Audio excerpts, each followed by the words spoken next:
The break start. I love that one.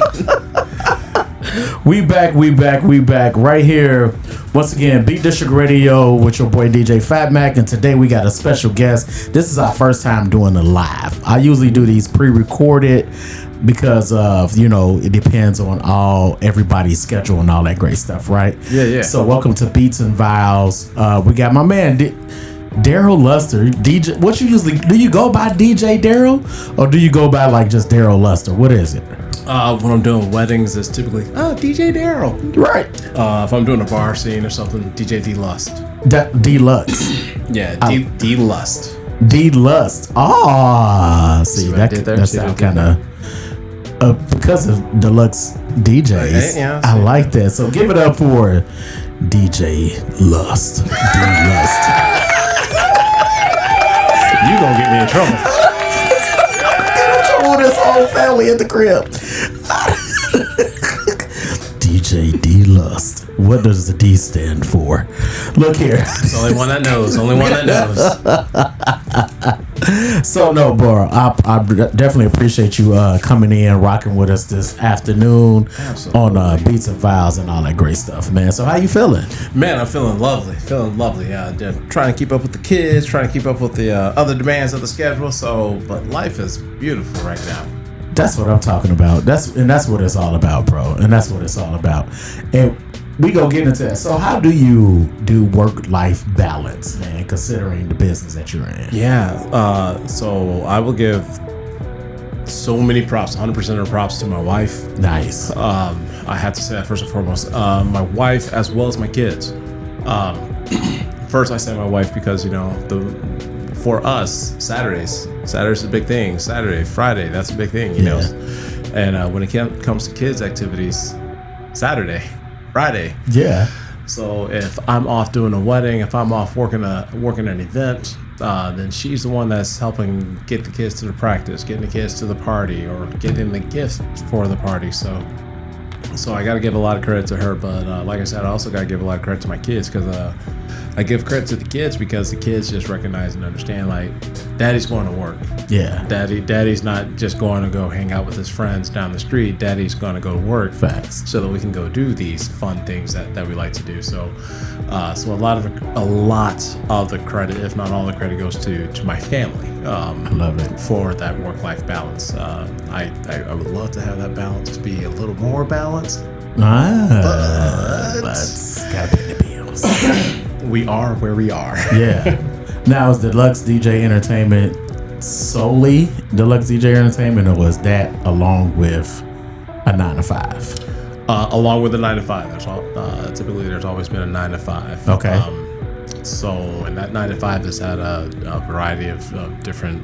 I mean, I've been in this game now for 16 years now.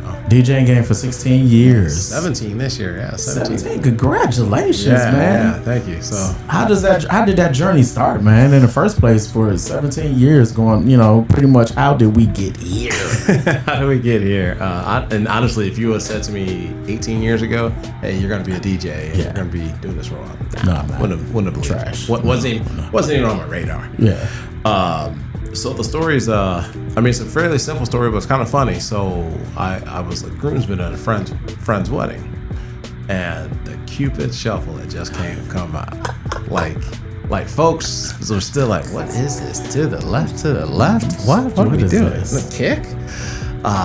So I actually, when we came in, I said to the DJ, I was like, hey, look, if you give me the microphone during the Cupid Shuffle, I'll lead everybody in the Cupid Shuffle. And he gave me the microphone. Okay. Shout outs to Ron Alsop. Party Time DJs, RIP. He's the man that got me started. He was the he was the DJ that night. So he gave me the microphone. So he hit the song. I hopped out. I was like, all right, everybody. We had the bridal party on the floor. We had guests on the floor. I started grabbing folks who were working onto the dance floor. Wow.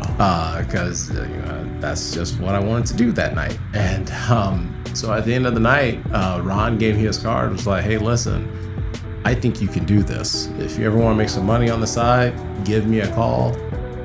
And so took his card, put it in the wallet. I think I held on to it for about 2-3 months, something like that. Yeah. And then one day I was like, I'm single. I ain't got nothing else going on. Let me go try to make some money, right? Right. And so Ron, he took the call, and he was, oh yeah, I remember you. And so I started off going with him to. He was doing a couple of bars. He was doing some bars. He was also doing karaoke. So I was watching him at the bars first, just kind of, and everything was on a laptop and a hard drive, like no controller, no Especially vinyls, back then, yeah. nothing. It was just laptop. Yeah, not even CDJs at the time? Not even CDJs. Okay, y'all just strictly laptop. Okay. So I was like, okay, what was it? It was Tractor. Using Tractor. Yep. So started doing that at the bars, and then he was like, hey, so I got a wedding, and so he had me go with him to a couple of weddings, and when I went with him to the weddings, it was help him set up. And then as I was going to the weddings, because I did probably about 4 weddings with him, he started doing a little bit of hey, say this in the microphone, hey, press that, hey, say this to everybody.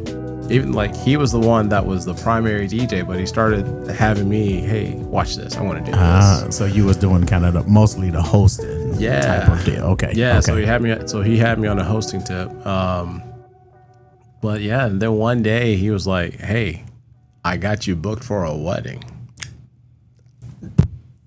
Okay. Yeah, basically. That was basically how it was. Now, let me preface this. Prior to having the interaction with him and having a conversation with him, like in grade school and in all of school, I sang in a choir. So music's always been a thing for me. Yeah. Professionally, in that 9 to 5, I've traditionally had a position that is of a sales variety or something where I'm giving a presentation. So the MC portion of doing the wedding, easy. That's easy. Light work. That's the layup. Yeah. It was over the course of those 4 or 5 events I had gone to with him, it was paying attention to what is the order, how do we set this up, how do we set that up. So he gave me enough of that structure that I was able to go in, do what I need to do. Plus I gotta give him credit because he had a folder, dance music. Like just a simple folder. Yeah. Dance music, right? So he did that first one, and after the first one, there was another, then another.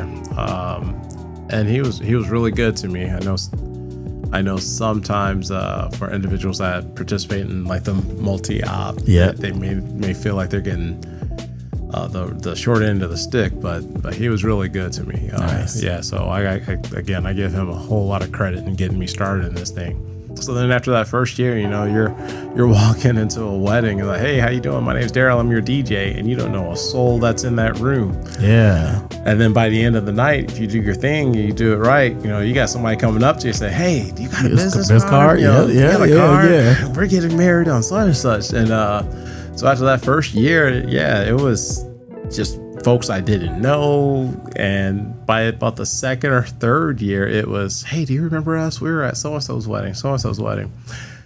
Yeah, so like I think I operated under Ron for about 6 years, 7 years or something like that. What's up. That's good. That's a good time frame. Yeah, no, I mean, because like I said, he was really good to me. He was like, hey, look, I know you're doing your own thing. You just take that rig, just break me off a little bit along the way, and then bada bing, bada boom. So, and then at some point I was like, you know what? Let me go ahead and get my own stuff. Yeah. Go ahead and keep it rolling. And so I did. And he respected it, like had so much love for him in the entirety. He would call me out to do some shows for him here and there, but that's how things got rolling. Yeah. I love that. And then at that, was he a multi-up or was just him? And then he just started bringing you on. He was a multi. He actually had gone through a variety of ways. I think at the time that I jumped on with him, he had gone through a downsize, an intentional downsize. But I mean, I know I've seen pictures of him out at I think at the time it was called Riverport. You know, Okay. so, Yeah. Riverport. you know, I know I've seen some videos or seen some pictures of him like doing stage work and such at Riverport. So I, at some point in time, he had multiple individuals that were working with him, and then by the time that I came on with him, he was I think there was about 3 or 4 of us. But as you know, in this industry, it's just a matter of time before the individual goes, you know what? Yep. I'm out. I can do this myself. Yeah. You know, or they just don't want to do it anymore. Yeah, they just don't want to do it. And so, like, he had kind of developed his own little DJ family, you know. So I came in towards the tail end of where he was on his retirement, if you will. Now, is Deluxe considered a multi-op, or is it single? Primarily single op. Yeah. Primarily single op. I do have a host of individuals that I trust. When it comes to doing additionals, because there are times where, you know, you book an event with John Q Public, and you book that event with John Q Public because they just needed a DJ. They just kind of liked your price, thought that you said some good stuff, and they said, all right, cool, yeah, you could be your DJ. And they did that, we'll say, a year and a half ago. And then a year goes by, or 6 months go by, and then your childhood friend or a cousin or someone who is extremely close to you comes up and says, hey, we just got engaged. Oh, by the way, here's our date. Same date. Right. Yeah. So in those instances, that's when I seek out the assistance of the couple of individuals that are trusted. But in those instances, you know, I still try to make sure that I do a proper, hey, we still got some time before your wedding. I just want to let you know, here's what the situation is. Yeah. Let me introduce you to your DJ. Yeah. You know, I don't want it to be a situation where, wait, you're not Daryl. You're not Daryl. Wait. I mean, you could low key send somebody who kind of is like, it's been a while. That is true. That is true. It's been a while. I'm Daryl. Don't worry about it. I'm Daryl. Let me start some auditions. Right. And so I'm not gonna lie. So audience is, I'm gonna tell you where it's rough when it comes to, I feel like we're kind of like a hybrid of a multi-ops, like single op type of deal. Where, you know, you, like you say, you have trusted DJs, but at the same time, those DJs necessarily, today I'm under Deluxe, you know, but tomorrow I'm back. Right. Yep. You know, where multi-opt is like, no, I'm on Deluxe every single day. Right. Yeah. And I'm handing out Deluxe cards. I'm promoting Deluxe. I'm wearing the polos, the t-shirts, or whatever the case may be. But that's not the case with us. So we kind of in the same boat. But the part that we come across is, and what I've been dealing with, I'm not going to lie, bro, is that when people who know you and they want your style, they want exactly what Daryl is bringing, and you can't bring it to them. They're like, I'm going to send Phat Mack. And they're like, he was cool. But he wasn't you. Don't send him back for our next one, though. Yeah. We want, or just be like, can we just please have you? So now you run into that problem now. So now I'm at the time frame where somebody wants me, if I know them and they heard me before, if I'm booked, I'm just booked. Yeah. I can't do it. That's real. And I don't even try to put them under Phat Mixx Productions. I'm just, at that point, reach out to my guy, Daryl. Yeah. You know what I'm saying? Because now I'm just going to wipe my hands of it. I love you. Good luck. Right? Because I'm already booked. Right? Now, somebody else who's like, hey, we found you on Google. We seen you on Instagram. Da-da-da. And if I'm booked, hey, I have a great DJ for you. Absolutely. Underneath Phat Mixx Productions, one of my DJs. And that's when I send somebody out, if that makes sense, right? Yeah, because you haven't heard me before. You just seen the reviews, you seen the Instagrams, TikToks, or whatever the case may be. And that's usually how it goes. Yep. So what is one of the things that that irks you a little bit, right? When it comes to, when people require for you, and then, as they say, ghosting, right? Does ghosting irk you at all, or just like it is what it is? Bruh. I'm a salesman. Right. I'm a salesman from that 9 to 5 as well as in the moonlight. Yeah. I just need you to say very simple. We found something. That's it. We decided to go another direction. You ain't gotta tell me all the ins, all the outs. Now I may ask, hey, was it your budget? Was it this? But you ain't gotta tell me. Bro, I don't even care no more. Typically, as soon as you tell me, okay, I'm going to send out a nice email. Yeah. I appreciate you reaching out and taking the time out. Even if we met or if we haven't, whatever the case may be, that's all I'm going to give you. I didn't want to know, is it the budget? But just because at the same time, I don't care. Yeah. Because my at this point, my price is my price. I'm not going to negotiate with you. Amen. And things like that. Yeah, no, that's very fair. It does bother me.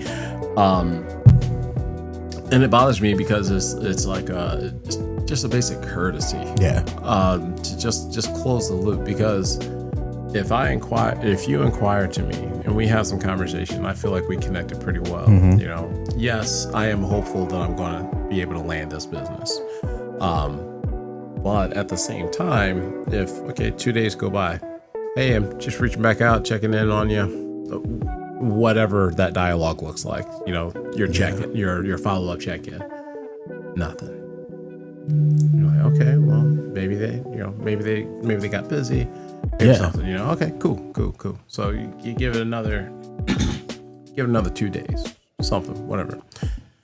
Hey, Crystal, it's Daryl. Didn't hear back from you. Just want to make sure that everything's going all right with your planning, and what can I do? What can I offer you to? Nothing. Because it's really funny the way, like, for us, like, that's how we make our ends meet. We make our ends by booking customers, clients. But for the customer or the client, you're just another DJ. You're just another customer. But it's funny though, because if there's some level of miscommunication in there, and then 6 weeks to 6 months down the line, oh yeah, no, I thought we had, I thought we had something set up. Yep. What? No, I sent you messages. Yeah. You weren't talking. I sent you a contract. You didn't say anything to me. Yeah. I thought we were done. You didn't want to talk. And while, yes, you can always like clean that up in terms of like, I did my due diligence, you just prefer to be able to have a good, solid, it's closed, it's done, we've all moved on. Exactly. So yeah, no, it absolutely irks my soul. Yeah. When an individual can't just say. So what is that? What is it for clients? Why do you think clients, as we call it, ghost us? What do you think it is? Is it the communication? Is it the messaging? What do you think it is? Because mind you, they reached out. It's not like we cold called, right? But so I think for them, I think for many clients, like they've sent that same message out to 5 different companies. And then when they sent it, especially if we're talking about an individual who is shopping solely and purely on price, they sent that message out to 5 different companies. They've had a conversation in some capacity. This person was too high. This one was too high. This one was too high. Oh, that's the dollar amount that I want to spend. And to that individual that's just solely shopping on price, they don't care. It's not even like, and that's just how I'm willing to bet.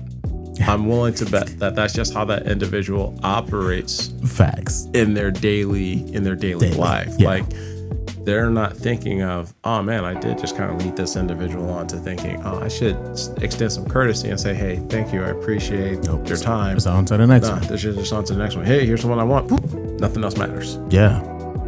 And that's it. Yeah, we're not even afterthought to those folks. Even when for me personally is when you book a consultation, you book a Zoom meeting, and I'm just sitting there waiting and waiting and waiting, and then I respond back like, "Hey, sorry, missed the meeting. I know life gets, life happens, right? Yeah. Here's a link to set up another one, right? Then they send you like, oh, I already booked somebody else. Yeah. Which, once again, I don't mind. Right. But I'm like, you set this up. You set this up. You set this up, people. So that's one thing I encourage for clients to understand about, time is valuable for a lot of us, and things like that, because you never know how many meetings I have on that day, what I have with the family, with the kids are like, babe, I would love to come, but I got to do this quick.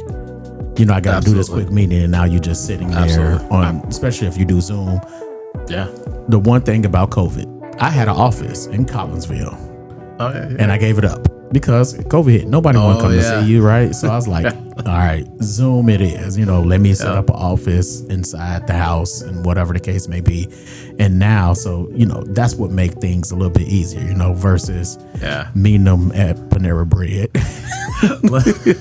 at McDonald's. I never would have thought I'd have so many Starbucks, Starbucks, Paneras. Oh my goodness, right? So I'm like, thank goodness. That's one caveat for it. For COVID, that is true. We figured that out real quick. We figured out how to do Zoom real quick, right? But at the end of the day, it's like you could have hey, don't worry about the meeting. I'd rather for you to, even though that's the other part. When you go back and look, it's like, oh, you canceled 5 minutes ago. I didn't see that part. You knew this. I didn't see that part. And then it's like, hey, I booked somebody else. And it's like, dang, I didn't even get a chance to. That's the one that always makes me feel kind of odd. But I always have to remind myself though that when you're booking, and we talked about this a little bit on the phone, that when you're selecting your vendors, a lot of times if you have the right conversation, you just know. Yeah, you just know this one. Yep. And it's like, I don't think we need to talk to. And there are some companies that are in the St. Louis market that are phenomenal at selling what they do, and not even just the personalities. I mean, they might just grab a person off the roster, but whoever it is that's booking their business is, hey, we give you the moon, and so then when you're the bride or the groom, like, oh, look at that. I don't have to go anywhere else. Yeah. So, but I encourage, sometimes I was like, hey, I know you're probably going to meet with other DJs at, just towards at the end, just let me know. Yeah. That's just give me the courtesy. Just let me know. Great talking to you. I would love to be a part of this awesome day and things like that. Because like you said, vendors are key. Right? When we talk about vendors, we're not just talking about just us. It's usually other vendors. What's one of your favorite vendors to work with? Like what I'm not talking about individuals, because we go down a round rabbit hole. But all right, so planners. Planners, okay. Your planners. And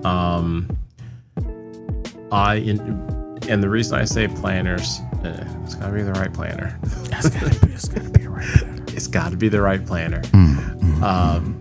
But when I started doing this, I remember doing a lot of the Casey Halls or the Legions. So where you're talking about a room where it's just 4 walls and someone says, here you go. Yep. And so I had to learn real quick and very quickly that, hey, if I don't involve myself, then this evening does not move. Yes. Well, so then when you have a day of coordinator or you have a wedding planner, and then I recognize, oh, I can just focus on being the MC. Or I can just focus on being the DJ. I don't have to be the one that's making sure that the bouquet is where it's supposed to be, or the one that's making sure that the bridal party is lined up, or so I do appreciate having a good planner. And when I say good planner, I'm talking about an individual who communicates well, who's willing to play nicely in the sandbox,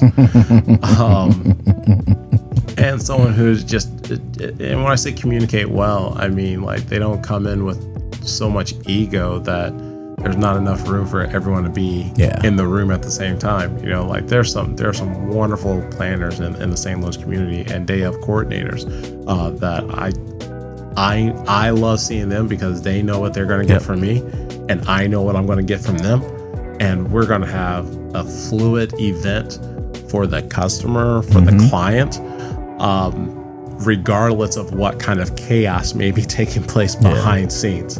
What the clients will see and what the guest will see is a well-organized machine, and because I don't, the things I want our clients to get, and we're talking about, you know, we're talking because it's beats and vows, we're talking about weddings, right? What I understand, I want clients to understand is that when you're dealing with somebody in a wedding professional, right? Especially, I'm going to go with DJs because we're DJs, right? Yes, when sir. you're dealing with us and then you're like, why is your price this price? The end of the day is that when you have to potentially wear multiple hats, that's when it comes into play. When you said, like, when I asked you, like, who's going to be your day of, who's going to be your planner, blah, blah, blah. And you said, oh, well, we're going to plan the whole thing. Okay, cool. I get it. I get this time and age or whatever. I get that. But when you tell me the day of person is your auntie, or your bridesmaid, I mean, they may have participated because I did have to defend my cousin. Didn't have to defend herself. So it's like, oh, my cousin's gonna be my DJ. They're like, oh, just like no, but he does. But when you talking about like a wedding planner, when they talking about my auntie, or your maid of honor or my mother-in-law, and I asked them like, well, do they do this professionally? Like, no, they're just gonna help me out for the day. So who shoulders is that's gonna land on? Right. Yeah. Now, then, because so it's going to land on me, right? So I have to think about my multiple hats that I have to wear on that day instantly, right? Absolutely. And then I also have to think about if your photographer is from ABC Photography, where, once again, that's a multi-op and they're just sending people out, guarantee Jim or Jane, who they just sent out, they don't have any the deep detail. The deep details, right? And so are they really gonna care about when you're gonna do? They just like, hey, I'm here till 8. Until 8. I'm here to take these pictures. I'm here to take these videos. Yeah. Are they really invested? Like, we're potentially invested, right? Absolutely. So it's a different story. So yes, that's why I charge part of the reason is not just performance, because I'm so invested in your day. Absolutely. I'm trying. So one of the I'll circle back to something else, but one of the comments that I often make, giving a little bit of the tea here, but when I'm talking to my clients, I say to them, I am auditioning for my next opportunity. When I'm in front of your audience, when I'm in front of your guests, I'm auditioning for my next opportunity. I'm trying to get someone who is in attendance in your wedding reception to say, we need that guy. We need that guy to bring this magic to our party all day. This is how you end up traveling to Chicago, to Atlanta, to all the different places, because someone came in town. Hey, do you travel? Because we don't have this back home. Yep. We want this. We want what you brought back home. What was I going to talk about? When we were talking about the coordinators and planners, we talked about this a little bit before. Also, like when you're talking about vendor to vendor and just maintaining those relationships, even because there's a healthy portion of business that comes to us from other professionals. Yes. Come on now. So, and it's because, again, they want to have, think of the number of times that you've been sitting at the vendor table and be like, oh, we've got the dream team here today. Yes. And it's because you've got the right people in the room. So, so when you're talking about, tips for your clients as they're watching this podcast, I'd strongly recommend that you ask ask your venue, hey, who are your preferred vendors? When you do land on a day of coordinator or event planner, hey, who are the photographers or the DJs that you guys trust and like? Because especially when you're talking about the venue, there are many venues that have a preferred list, and it didn't cost a doggone dime to be on that preferred list, but you did give a great performance to be on that preferred list, and they understand what they're getting from you, and that's how you ended up on that preferred list. Unless you pay for it with a certain place, and I'm like, I would never do this again. I got that. When I became professional, bro. When I say that, is me when I became like fully full time. I was putting myself out there, right? Going to venues and set third. There's one particular one, we know it, and I talk about it offline. Yeah. And it was like, oh yeah, it costs X, Y, and Z. Okay. I think then maybe this is how it goes. And so I'm starting getting places that's like 4 and 5 stars. This place wasn't a 4 or 5 star. Yeah, right. It's a convention center. At the end of the day, put it that way. I probably just said too much. There's a lot of them around. There we go. Okay, there's a few of them around. Thank you, sir. And I'm up here now getting like Ritz and Maristar and places like that. They was like, oh, we put you on the preferred vendor list already. Yeah. Wait a minute. I didn't have to do anything. You just put me there. You put me there. I didn't have to pay for anything. I didn't interview for you. And no, different strokes for different folks. Yes. I was like, I'm not giving y'all another dime. Yeah, no. Not another dime, right? Yeah. Now it's different. It's absolutely different, and I don't think this exists in our market, but there definitely are communities where a venue will say, if the individual is not on this list, they are not able to come in here to perform. I've heard of that. I don't know of any places offhand, off the top of my head, where that exists, but I know in other markets that absolutely exists. Yeah, I don't think that happens in our market. If it is, I just don't know about it. Put it that way. Right. Yeah. If it is, I don't think St. Louis, in the St. Louis metropolitan area, it happens here.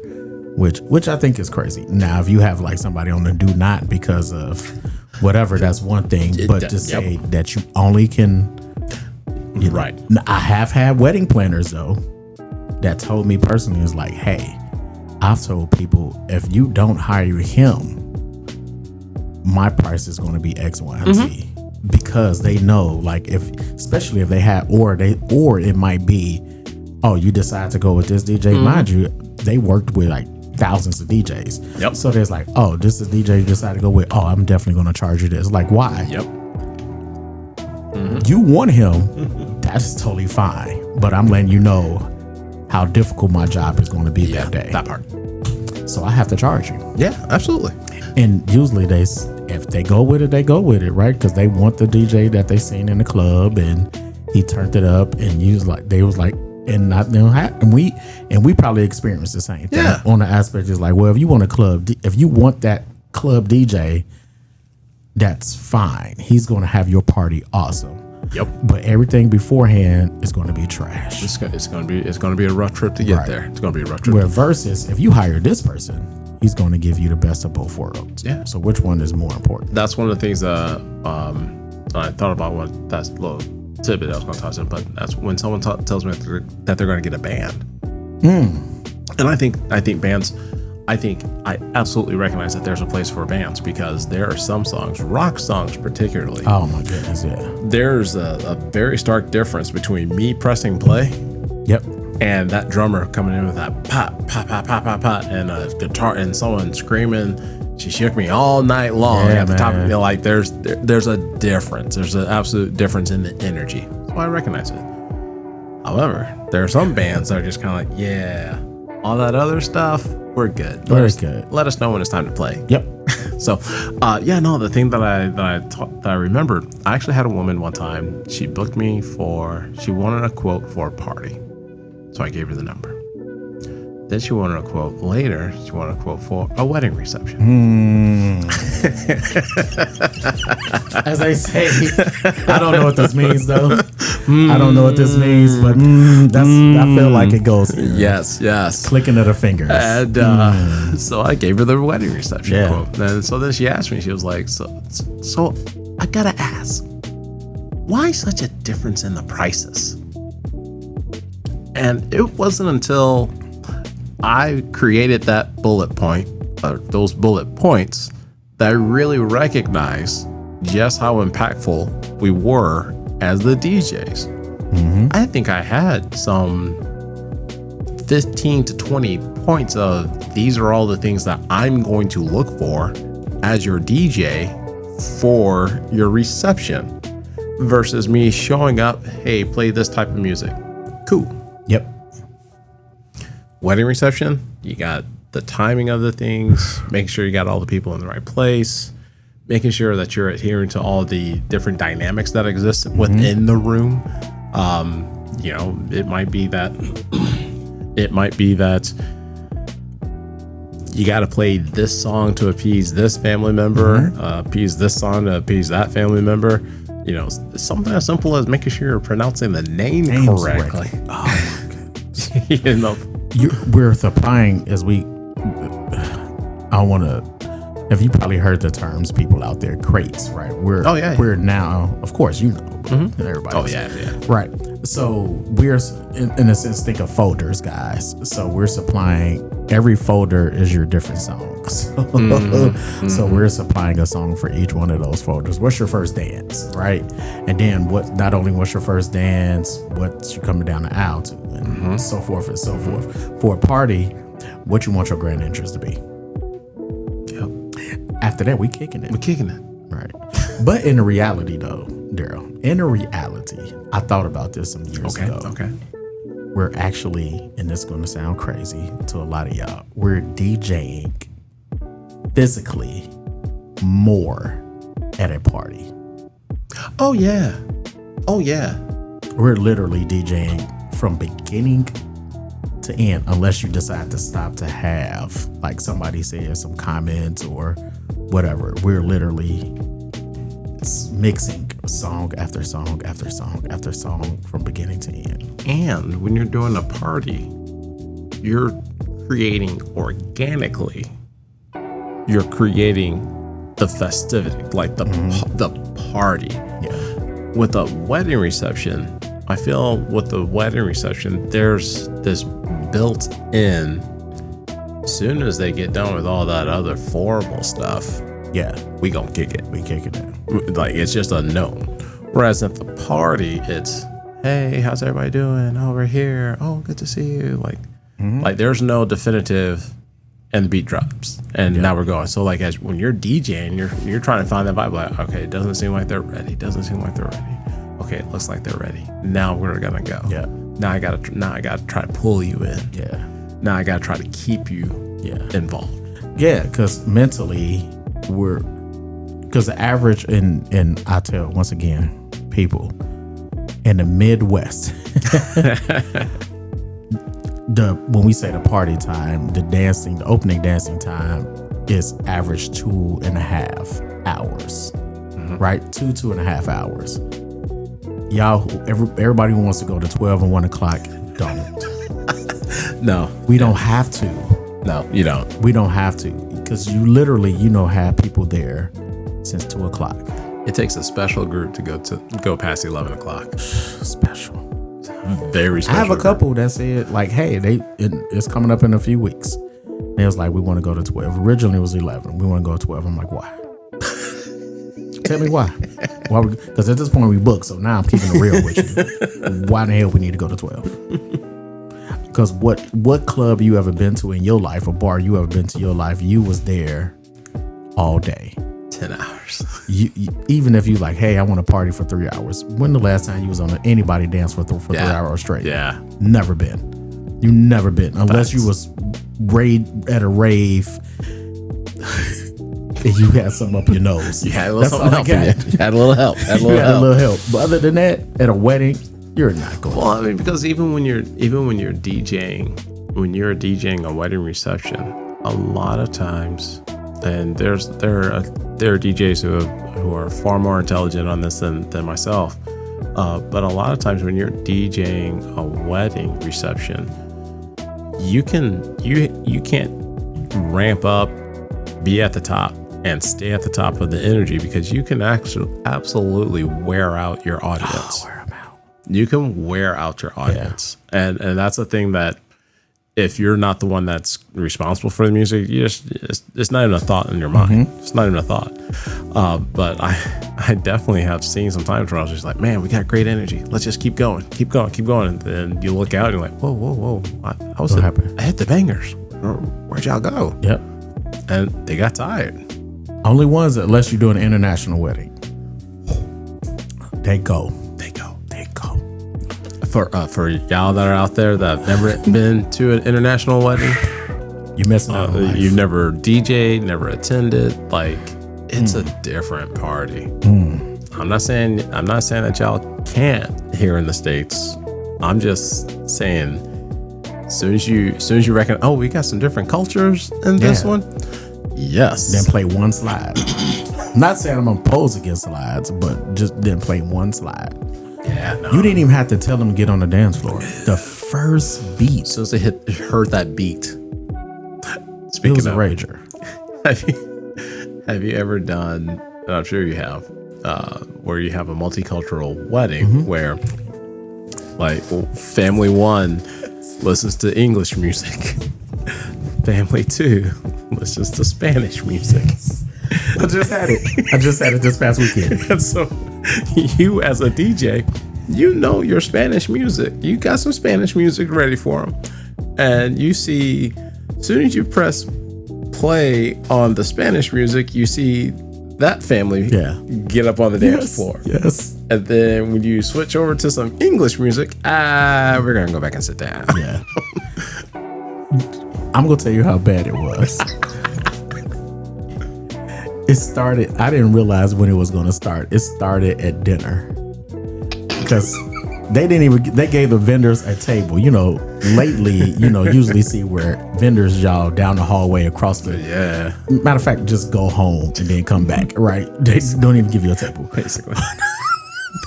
So, but we actually sitting in a room, and I'm looking, and I was talking to my guy who was assisting me, and I'm like, bro, look at the room. He was like, what? Do you realize this half? Usually they at least have you split up. It's like, no, this half is African American. This half is Spanish. And he was like, what the hell? I was like, this is going to be a long night. And it was very prevalent. By the end of the night, because I looked up, and because, of course, my Hispanic family, they was taking over the dance floor. Yeah. I looked up.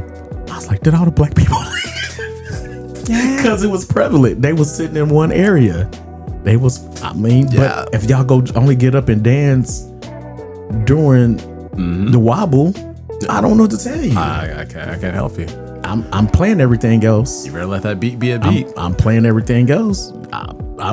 But at some point, I gotta cater to the people who are on the dance floor. Yeah, absolutely. End of the day. Now here's one. I'm curious if you've ever had.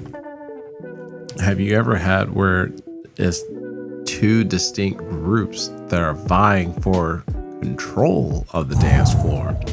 Because I have had that where it's by the decades, where I got one person saying, hey, let's drop some Waka Flocka. And I got the other person saying to me, hey, when you going to give me that George Thorogood? Yep. Fun time. I've been trying to. Now there's some DJs out there that's like, I listen to like Nick Spinelli, whatever. He's been trying to, even he, says he tries to throw both of them in throughout the evening, right? Because what I would do, even to this day, I'm getting all the old school music out, so y'all can get on the dance floor, because usually at some age demographic, they're like, the bar is open, we about to go to the bar, we not coming back onto the dance floor until Waka comes on, till we get faded a little bit, whatever. So why even play that in the beginning when y'all not even gonna be on the dance floor anyway? Gonna be out there, right? So let's get some of our seasoned people on the floor. Right. Let them get the party in a little bit. Hopefully by 8:00 they start making a move on the way out the door. Yeah, but sometimes they're like, But no, they here for it. We here. Yeah. And then now I'm like, okay, now what? Now it's time to turn up a little bit. Now we turn up, and then they just have to take a back seat at this point. Yeah. And then I usually tell couples, and it's like, hey, we want to make sure. And I was like, cool, let's play some great upbeat cocktail hour music for one. If it's in the same room, right? Or if you had able to mix, or even doing that during dinner, so they can be like, oh, I heard my Stevie Wonder. Yes. I'm good for the night. Yes. You know what I'm saying? Absolutely. I'm good. I don't have to necessarily get up and dance to this, but I like it. Yep. I actually found, I know somewhere in the last five-ish years, something like that, I had a hard turn on what I provided musically during the cocktail hour. I remember early on, the Rat Pack was like it was always that Rat Pack. Going with this. I feel where you're going. And then at some point I changed it up and I started doing higher energy cocktail hour music, and I noticed that it correlated and translated into more participation onto the dance floor. Like if you just had a higher upbeat music going during the cocktail hour and during the dinner hour, I noticed, I was like, oh wait, there's a buzz in this room, there's some energy in this room.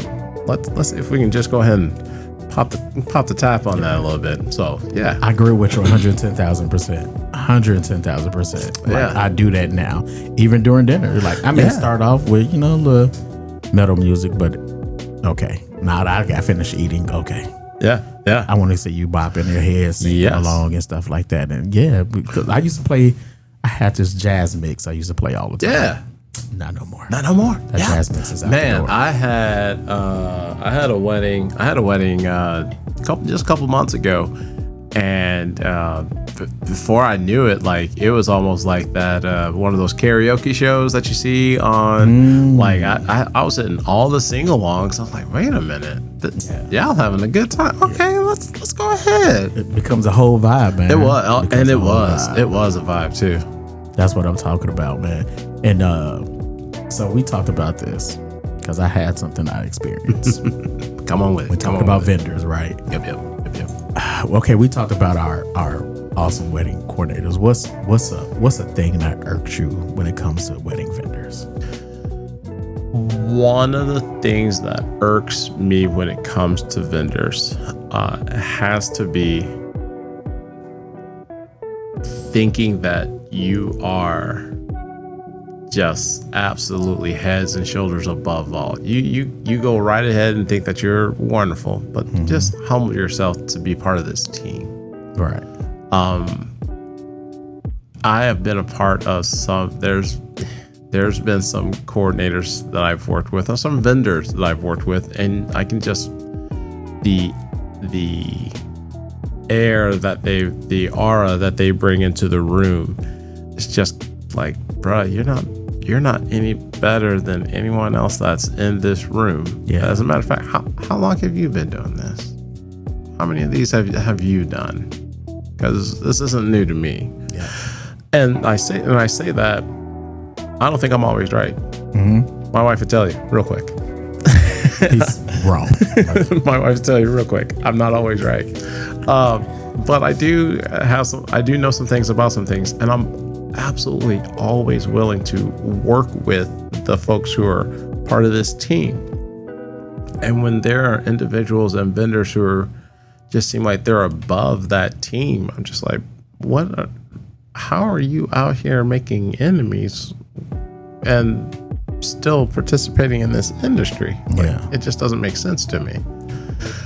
So that's one of the things that kind of gets me.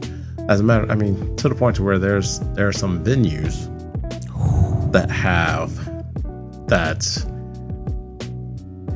Where's your wedding going to be located at? Oh my God. I'm sorry. I'm not available on that day. And that's the one I do want to charge more for. Or or I'm going to give you a venue tax. Bruh. And we don't want to complain about the load in. I'm not going to even trip on the load in half of the time.